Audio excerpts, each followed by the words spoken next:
Reading işləyərkən bütün paraqrafı oxumağınıza ehtiyac yoxdur. Məsələn, ekrandakı çalışmada hansı ki siz headinglərlə paraqrafları məşq etməlisiniz.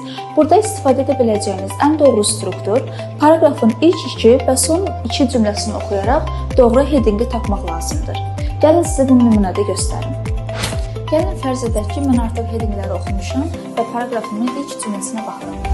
The disease is caused by a fungus that blocks the lungs vascular system, causing branches to wilt and die.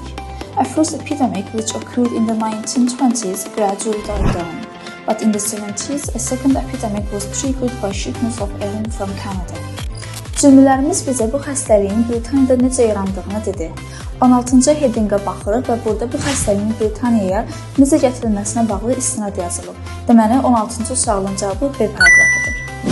Əgər bu və digər strukturları daha geniş şəkildə öyrənmək və skorunu qaldırmaq istəyirsənsə, haiz dərslərimizə qeyd etdən keçə bilərsən.